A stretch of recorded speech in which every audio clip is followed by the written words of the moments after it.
국제무대에서 한국에 대한 언급이 자주 나올수록 거북해하는 일본 언론들이 다시 한번 놀라고 있습니다. 바로 한국이 유니세프 집행 이사국으로 다시 한번 선출되었기 때문이고, 이는 2006년부터 6회 연속이며 2021년부터 23년까지 3년간의 임기를 수행합니다. 집행이사회는 유니세프 주요 사업과 행정에 대한 핵심 의사결정 기구로서 UN 경제사회 이사회에서 선출하는 36개국으로 구성되며, 미국 뉴욕에 본부가 있는 유니세프에서 한국을 포함해 모두 14개국이 새로 뽑힌 것입니다. 어떻게 보면 별것 아닌 것 같은 유니세프 집행이사국 선출입니다만, 일본 언론에서는 불편함을 감추지 못합니다. 왜냐하면 이 건은 WTO 총장 선거를 앞두고 전초전적인 성격을 갖는다면서 한국이 선출되었다는 것입니다. 한국에서도 그렇게 주목받지 못한 소식인데, 일본에서는 이에 관련한 뉴스도 전하고 있는 것은 아무래도 한국이 국제무대에서 최근 두드러지게 활약하는 것에 대해서 신경 쓰는 모양새가 아니냐는 것입니다. 특히 WTO 총장 선거 입후보 이후에 일본 각종 매체에서 한국이 WTO 총장을 하면 안 된다는 보도가 자주 나옵니다. 이러한 보도에 관해서 일본 대중들 역시 유니세프와 WTO는 아무런 상관이 없다고 불쾌해하면서도 국제기구에서 한국이 활약하게 둬서는 안 된다고 말합니다. 한 네티즌은 유니세프는 전 세계에 불우한 사람을 돕는 기구라서 신뢰성이 중요하지만 한국은 국제적 약속을 매우 가볍게 여기는 나라이므로 유니세프의 집행이사국으로 부적절한 것을 알 수 있다고 불만을 드러냈습니다. 실제 일본은 WTO에 한국 후보가 올라간 것에 대해서 좀 더 노골적인 반대 의견을 내고 있는 상황입니다. 특별히 한국에 대한 낙선 운동까지 하고 있다고 하는데, 교도통신의 보도에 따르면 일본 정부는 WTO 사무총장 후보로 나선 이들 가운데 나이지리아 또는 케냐 출신자 중 한쪽으로 좁혀 지지하는 방향으로 조율 중이라고 합니다. 일본은 8명의 후보자 중에 오콘조 이에라와 모하메드가 둘 다 강요를 지냈고 풍부한 국제 실무 경험이 있어 적임자라고 판단했다는 것입니다. 보통은 같은 대륙에 지지를 하는 게 관례입니다만 먼 아프리카를 골랐습니다. 일본 외무성의 한 간부는 유 본부장에 관해 공평 중립성이 담보될지에 대한 불안이 있다는 의견을 밝혔으며, 그가 나이지리아 케냐 후보만큼 지지를 얻지 못할 것이라는 관측에 힘이 실리고 있다고 교도는 전했습니다. 일본 총리 관저의 한 관계자는 일본이 유 본부장을 지지하는 것은 있을 수 없다고 강조했다고 통신은 덧붙였습니다. 양국 간의 WTO 수출 규제 소송이 진행 중인데 한국이 수장을 하는 게 말이 되냐는 것입니다. 이에 관해 일본에 거주하는 한국인들은 일본에서 코로나19 이후 한국과 비교하는 일이 잦아졌다고 전합니다. 특히 최근 코로나19가 폭발하면서 한국 대비 수배에서 수십 배까지 확진자가 늘어나는 모습이 나오며, 한국이 세계적인 방역 강국이 맞다고 인정할 수밖에 없는 국면이 나오자 오히려 시샘이 심해지고 있다는 것입니다. 일본은 한국과 같이 똑같이 봉쇄를 해제했는데 한국과는 달리 전혀 확진자 컨트롤을 못하는 것이 분하다며 K방역에 대해서 부러워하는 동시에 내심 지금이라도 도움을 요청해야 한다는 이야기가 나오고 있습니다. 도쿄올림픽 조직위원회는 올림픽을 위해서 28만 회 분의 PCR 검사를 대대적으로 할 수 있어야 한다고 추산했습니다. 그런데 이러한 보도가 나가자 이것은 일본에서 불가능하고 하루에 그만큼 전혀 소화할 수 없는 검사 숫자인데 어떻게 이것을 가능하게 할 것인가라는 의문이 들었습니다. 결국 PCR 진단키트와 검사 능력 등 각종 노하우를 확보한 한국에 적극적인 도움을 구해야 올림픽을 정상적으로 치를 수 있지 않냐는 의견도 나오고 있는 것입니다. 일부 지자체에서는 한국의 진단키트를 구해달라고 요구하고 있으나 일본 정부가 중심이 되어 도쿄올림픽을 치를 수 있도록 한국 정부에 정식적으로 지원 요청을 해야 하기 때문에 쉬운 문제가 아닙니다. 현재 아베 총리는 도쿄올림픽은 반드시 치르고 싶다며 대규모 입국 허용 조치를 지시한 상황입니다. 교도통신에 따르면 총리 관저에서 열린 코로나19 대책본부 회의에서 이런 지시를 했습니다. 그러면서 한국, 중국 등 12개국 지역과 입국 완화를 표명하면서 서서히 올림픽에 시동도 걸겠다는 것입니다. 도쿄올림픽에는 약 12만 명의 자원봉사자를 비롯해 만여 명이 넘는 선수가 일시에 밀집될 것입니다. 여기에 제대로 관객이 모일 경우 780만 명의 관객을 PCR 검사로 수행할 수 있는 능력이 있어야 합니다. IOC 바흐 위원장은 도쿄올림픽이 무관중 올림픽으로 치러지지 않기를 바란다고 언급한 바 있습니다. 무관중일 바에야 올림픽을 연기하거나 취소하는 게 맞다는 취지의 발언을 했고, 이것은 아베 총리도 마찬가지로 어떻게든 올림픽을 손해를 안 보는 방향으로 가겠다는 것입니다. 도쿄올림픽 조직위원회가 산출한 손익계산서에는 올림픽을 취소할 경우에 수조엔의 비용이 추가로 발생해 울며 겨자 먹기로 올림픽을 해야 한다는 것입니다. 또한 일본 경제 살리기 이슈는 당연히 포함되어 있습니다. 현재 일본에서 억지로 진행되고 있는 고투 트래블 캠페인도 이와 같이 일본 경제를 살려보기 위해서 진행되는 모습이라는 것이고, 아베 총리도 이런 흐름을 이어서 도쿄올림픽을 치러야 한다는 의지가 강합니다. 그러나 도쿄올림픽을 위해 최소한으로 필요한 28만 명분의 PCR 검사에 대한 의견은 매우 회의적으로 나옵니다. 우선 현재에도 하루에 PCR 검사가 2만 건이라고 하는 일본 정부가 어떻게 대량 검사를 하겠냐는 것입니다. 또한 후생성 등이 2만 건이라고 말은 하지만 실제로 하루에 2만 건 검사가 가능한지도 의문이라는 것입니다. 현재 하루 1000명의 확진자가 나오고 있는 도쿄이지만 하루에 검사받는 사람들은 5000명 이하인 것으로 나옵니다. 후각, 미각을 잃고 고열을 앓는 등 몇 가지 증상이 동시에 나타나지 않는 한 검사도 잘 해주지 않는다는 의료기관의 후기들도 이를 반증하고 있습니다. 여기에 만약 780만 명의 관광객이 몰려든다고 하면 이를 전부 국가의 세금으로 무료 검사를 해줘야 하는 것도 당면한 재정적인 문제가 되는 것입니다. 올림픽이 치러지려면 일본에 입국하는 모든 외국인들은 PCR 검사 확인증을 지참해야 하지만 다시 한번 이들을 PCR 검사를 해서 음성 판정이 나와야 도쿄의 올림픽 경기장에 입성할 수 있습니다. 게다가 올림픽 관람 특성상 이들은 자가격리 없이 곧바로 경기장이나 숙소로 직행하기 때문에 만약 잠재적 코로나 양성인 경우 2주 내에 증상이 발현되어 올림픽 경기장을 휘젓게 될 것도 문제입니다. 이러한 총체적인 문제를 안고 있는 일본에 만약 한국질병관리본부팀이 파견되면 어떠냐는 것입니다. 각종 노하우를 가지고 있는 한국의 질본팀이 도쿄올림픽을 서포트 해준다면 좀 나을 수도 라는 의견을 제시한 한 일본 네티즌은 지금 상황에서 도쿄올림픽은 무리라며 한국과 협력을 말합니다. 실제 이러한 협력 관련 일본 노벨 생리의학상 수상자인 야마나카 시냐 교수가 한국이 가깝기도 하니까 지금 비록 관계가 안 좋더라도 고개를 숙이고 한국에 도움을 요청하는 것이 어떨까라며 의견을 밝혔습니다. 그러나 현재 고우투 캠페인이 진행되는 상황을 보면서 일본의 의료계에서는 도쿄올림픽은 불가능하다라며 아베 내각에 찬물을 끼얹는 발언을 하고 있습니다. 일본 매체의 인터뷰에 익명을 요구한 의료 전문가는 도쿄올림픽을 강행하려는 아베 내각은 지금 고우투 트래블을 강행하려는 모습과 판박이라고 말하면서 만약 도쿄올림픽을 해외 관광객까지 포함해서 받는다고 한다면 그야말로 일본의 재앙이 될 것이라며 사실 지금도 도쿄의 확진자는 축소 발표되는 게 확실하다는 취지의 설명을 곁들이기도 했습니다. 이와 관련해 일본의 데일리 신문은 현재 도쿄가 확진자 숫자를 조작하고 있다는 구체적인 정황을 제시했습니다. 신주쿠의 카부키초는 도쿄의 확진자가 가장 많이 나오는 스팟으로 일본 당국은 유흥업소를 집중 조사하기로 방침을 정하는 등 가장 주목해야 하는 장소로 꼽습니다. 실제 도쿄의 확진자 30% 정도가 신주쿠에서 나왔는데 일별 데이터를 보면 매일 60에서 90명 정도의 확진자가 나오다가 3, 4일에 한 번씩 2명으로 줄어든다는 것입니다. 이에 대해 오사카대의 나카노 교수가 한마디 합니다. 나는 도쿄의 데이터를 보고 너무 이상함을 느꼈다. 전체가 숫자가 늘어나면 신주쿠도 늘어나야 하는 것이 자연스러운 그래프의 분포인데 전체 숫자가 커질 때 가끔씩 너무 극단적으로 줄어드는 숫자는 말이 안 된다 라면서 도쿄의 확진자 수에 대한 의문을 품었습니다. 그는 이러한 일이 실제 일어날 확률이 10억 분의 1에 불과할 정도로 말도 안 되는 수치라고 지적합니다. 일본의 확진자 숫자가 이상하다는 것은 해외 언론이 수차례 3월부터 지적해 온 바 되었지만 최근 들어서 확진자가 급증하면서 역학조사라든지 자세하게 차트를 들여다보고 있는 전문가들이 갸우뚱하고 있다는 것이 작금의 현실이라는 것입니다. 이에 관해 신문은 고우투 트래블 캠페인을 위해서 불안감 조성을 차단하기 위해 의도적으로 가장 숫자가 많은 도쿄 확진자를 줄이는 게 확실하다는 결론을 냅니다. 한편으로는 팩스 집계라는 수동 집계 방법을 통해 핑계를 대버리면 그만이라는 의견도 나옵니다. 국립감염의료센터의 바이러스 센터장 니시무라 씨는 현재는 전시 상태라고 이야기하면서 전쟁과 같이 불확실성의 연속에서 많은 사람들이 건강을 위협당하고 상황은 점점 심각해져 간다고 말하고 있습니다. 이러다 보니 도쿄올림픽을 강행할 경우에 제대로 된 확진자 검사가 될까라는 의문이 생기는 것입니다. IOC는 일본의 확진자 검사와 정확한 전산 상태를 보려고 할 것인데 일본 당국이 확진자가 많이 나오게 되면 올림픽이 사실상 망하게 되는 것과 다름이 없으므로 코로나 확진자 정보를 은폐하게 될 것이고 결국 도쿄올림픽은 코로나 정보를 제대로 알 수 없는 위험천만한 올림픽이 될 가능성이 매우 크다는 것입니다.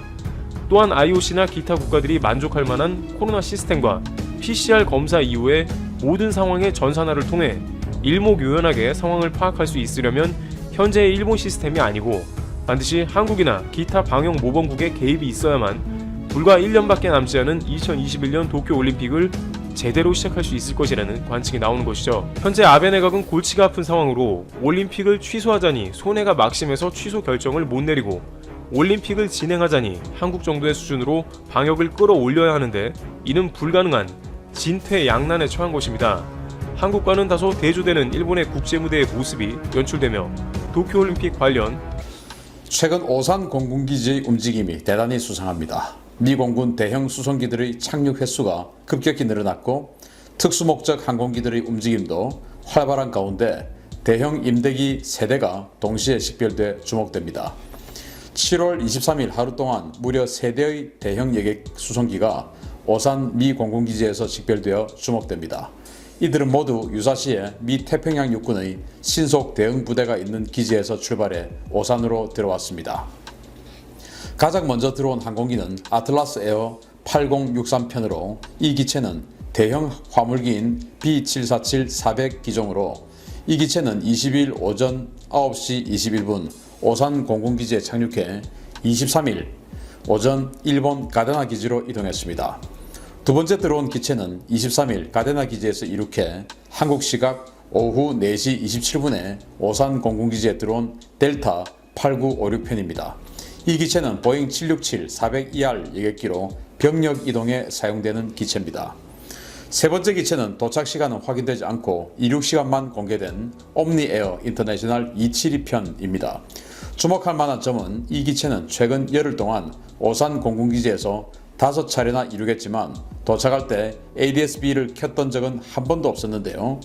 이 기체의 ADS-B 기록을 조회한 결과 오산에 오기 전 이 기체의 출발지는 미 본토 루이스 맥초드 합동기지였습니다. 오산기지에 미 공군 임대 항공기들이 들어오는 경우는 종종 있지만 이들 기체들은 평상시 오산 전기 노선으로 운용되는 기체들이 아니었고 오산에 들어오기 전에 엘멘도르프와 루이스 메초드 합동기지 그리고 가데나 등 유사시 미군의 한반도 증원 전진기지에서 출발했다는 공통점이 있는데요. 도대체 오산에서 어떤 일이 이루어지고 있는지 계획되고 있는지 좀 더 면밀히 지켜봐야 되겠습니다. 자, 여기 보이는 이 아틀라스 에어, 이게 이제 오산으로 왔는데, 이건 뭐 보시다시피 여객기가 아니고 화물기입니다. 화물기가 들어왔고, 보잉 747의 화물기니까 아주 많은 장비가 들어가겠죠. 그리고 이거 외에 정말 제가 이 활동을 쭉 하면서 좀 특이하게도 델타 항공 굉장히 큰 대형 항공사 아니겠습니까? 그 델타 항공의 여객기가 오산으로 들어왔어요.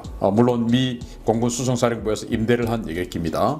그리고 이제 옴니에어라고 하는 곳에서 며칠간에 5번이나 들어왔는데 이 옴니에어는 들어올 때의 기록은 전혀 없는데 나갈 때의 기록만 있어요. 그래서 어디서 들어왔냐 보니까 미 본토 워싱턴주에 있는 시애틀 인근이죠. 루이스 맥초드 합동기지에서 왔는데 거기는 바로 1군단 그리고 그린베레들이 주둔하고 있는 곳이거든요. 자, 그런데 지금 이 코로나19 관련해서 미국은 기지 간의 이동을 금지하고 있습니다. 특히나 참 우리로서는 용납하기 힘들지만 한국은 위험국가에 속해 있기 때문에 한국으로 들어오는 것이 만만치 않습니다. 우리가 생각하기엔 한국은 지금 현재 거의 청정국가고 미국이 완전히 지금 이 코로나19 관련해서 헬이죠. 그런데도 한국에 들어오는 것이 만만치 않아요. 일단 기지 간 이동을 금지를 해놨기 때문에. 그런데 이렇게 5편 이상의 대형 항공기가 그러니까 이 정도 B767 이 정도 되는 항공기들은 완전히 대형 항공기 아니겠습니까? 이런 대형 여객기 수송기가 들어왔다라는 것은 병력을 상당히 많이 태우고 갔다는 것인데 그러면은 한 번에 한 200명이라고 따져도 최소 1000명 이상의 병력이 들어왔다는 것을 우리가 판단할 수 있어요. 자, 그러면은 이 시기에 병력 이동이 금지되어 있는 이 시기에 왜 1000명 이상이나 들어올 때 기록을 끄고 나갈 때만 기록이 보이고 이런 상태로 들어왔을까? 도대체 병력이 왜 이렇게 많이 들어왔을까? 그러면은 거기 화물을 쓸 수도 있지 않냐? 맞습니다. 화물을 쓸 수도 있지만 화물만 실른다면 이렇게 아틀라스 에어처럼 완전히 화물 수송기만 왔어야 되는데 그 델타와 옴니 같은 경우는 병력 수송기였습니다. 저희들 다 여객기 타봤지만 거기에 대부분은 좌석으로 채워져 있고 후방부에 일부 공간에 화물을 실을 수 있지 않습니까? 그런데 정말로 많은 짐을 싣고 오려면은 아예 이렇게 화물기가 왔어야 되는데 이번에 델타 항공과 옴니 에어가 들어온 것은 전적으로 병력을 싣고 오기 위해서가 아닌가라고 생각이 되고 도대체 이 그린벨와 1군단 들이 작전하고 있는 루이스 맥초드 합동기지에서 얼마나 많은 인원들이 오산에 왔는지, 또 와서 뭐 하려고 왔는지 굉장히 궁금한 그런 상황입니다. 두 번째 소식입니다. 내년부터 5년간 4조 원이 들여 추진되는 F-35 전투기 20대 추가 도입 사업의 대상 기종이 공군형 F-35A가 아니라 수직 이착륙형 F-35B가 될 것 같다는 소식입니다. 정부가 차세대 전투기 2차 사업의 대상 기종으로 기존의 F-35A 전투기 대신 수직 이착륙 버전인 F-35B 20대를 도입하는 방안을 검토 중이라고 동아일보가 24일 단독으로 보도했습니다. 신문은 정부 관계자를 인용해서 군이 2030년대 초반까지 전력화할 예정인 경항공모함에 탑재하기 위한 함재 전투기 확보를 위해 차세대 전투기 2차 사업 대상 기종을 F-35B형으로 바꾸는 방안을 검토 중이라고 밝혔는데요. F-35B는 미 해병대용으로 개발된 수직 이착륙 버전으로 이름은 F-35지만 엔진과 주요 부품이 완전히 다른 사실상 별개의 기종이고 가격도 순수 기체 가격 기준으로 20에서 30% 정도 더 비싼 기종입니다. 정부가 이렇게 F-35B 전투기 도입을 추진하고 있는 이유는 한국형 경항공모함 탑재를 염두에 두고 공군용으로 기존에 계획했던 F-35를 항모용으로 돌려서 예산 절감을 꾀하겠다라는 그런 구상입니다. 이에 대해서 군 안팎에서는 반대 의견이 빗발치고 있습니다. 임명을 요구한 군 관계자는 F-35B는 F-35A와 전혀 다른 기종이기 때문에 작전 요구 성능부터 기체 재원 등을 처음부터 검토해야 하기 때문에 차세대 전투기에 얹지 말고 사업을 따로 해야 한다라고 지적했고, 또 다른 관계자는 항속거리나 무장 탑재량이 모두 부족한 이 F-35B를 도입하면 작전 능력이 크게 약화될 것이다 라고 반발하고 있습니다. 자, 지금 한국형 항공모함 한다는 거 여러분들 다 알고 아시고 계시지 않습니까? 그런데 이 한국형 항공모함 탑재 전투기로 공군이 기존에 추진하고 있었던 이 F-35 전투기 20대 추가 도입 사업, 이거를 항모에 이제 넣는다, 이제 이런 계획인 것이죠. 그래서 지금 공군이 완전히 지금 반발을 하고 나섰고, 정경두 국방부 장관도 사실 여기에 반대를 하고 있는 것으로 저는 알고 있습니다. 왜냐? 이 방송을 보시는 시청자 여러분들 중에서 밀리터리 매니아 분들은 잘 아시겠죠. F-35A와 F-35B의 성능은 완전히 다른 것이죠. F-35B는 항속거리도 짧고 무장 능력도 적고, 그리고 더군다나 우리 한반도 전장에서 정말로 필요한 관통탄, 지하 관통탄, 이 벙커버스터를 탑재를 할 수 없는 그런 여러 가지 제한 사항이 있고, 또 이런 그 F-35 같은 이 전략적 무기 같은 경우는 북한 지역에 대한 중심 타격을 해야 되죠. 그러면 이제 백두산, 자강도, 양강도, 함경북도 이런 지역에 있는 이 전략 미사일, 탄도 미사일 중에서도 전략 미사일 벨트, 여기를 이제 사전에 들어가서 타격을 하는 이런 임무를 수행해야 되는데, 이 F-35B는 그런 타격을 할 수 있는 무장인 2000파운드 벙커버스터를 탑재를 할 수가 없고, 또 거기까지 갔다가 날아오기에는 부담스러운 항속거리예요. 왜냐? 수직 이착륙하는 이 장치 때문에 연료 탑재량이 적고 무게가 더 무겁고, 이러다 보니까 F-35B는 F-35A, B, C 중에서 가장 항속거리가 짧습니다. 그런데도 이렇게 군이 이런 식으로 추진을 하려고 하는 것은 청와대의 입김이 세게 작용을 했다라는 것이 널리 지금 알려지고 있는 관측인데요. 청와대에서는 이 현 정부 내에 항공모함을 출범시켰다, 스타트를 했다라는 그런 어떤 그 안보 분야에서의 상징성, 이런 것들에 대단히 지금 신경을 쓰고 있는 것 같아요. 그러나 이 안보 분야에서 뭔가 어떤 괄목할 만한 성과를 내고 싶은 것은 이해를 하지만, 문제는 이 F-35B와 F-35C, 항공모함용 함재기라면 F-35C 또는 공군용 전투기로서의 F-35A, 이 차이를 완전히 모르고 그냥 F-35니까 그게 그거 아닌가, 이제 이렇게 하고는 진행을 하는 이런 무지의 소산이 아닌가라고 생각이 되고, 제가 마침 내일 신인균의 국방TV 이 데일리 디펜스 용도로 아주 그 정밀하게 이 한국형 항공모함이 도대체 몇 톤으로 언제 또 어떤 능력으로 지금 건조 계획되고 있는지를 확실하게 분석해서 제가 여러분들께 지금 자료를 준비를 해놨거든요. 그래서 거기에 보면 이런 여러 가지 내용들, F-35 관련한 내용들, 그리고 왜 이런 결정이 이루어지게 되었는가 하는 것 모든 비하인드 스토리까지, 그리고 뭐 아시다시피 제가 한국형 항공모함에 대한 연구 용역 수행자였습니다. 이 한국형 항공모함의 ROC를 제가 만들었었어요. 그 기반을. 그랬는데 그게 왜 뒤집어졌는지 이제 이런 것까지 제가 다 내일 국방TV 데일리 디펜스를 통해서 말씀드리려고 자료를 준비해놨는데, 이렇게 동아일보에서 참 또 똑같은 내용의, 물론 똑같은 내용은 아니지만 어쨌든 비슷한 내용의 기사가 나와서 제가 미리 소개를 해드리고, 좀 더 자세한 내용은 내일 신의균의 국방TV 데일리 디펜스를 보시면 한국형 항공모함이 어떻게 준비가 되고 있고, 또 그것을 보시면 정말 여러분들 분노가 치밀어서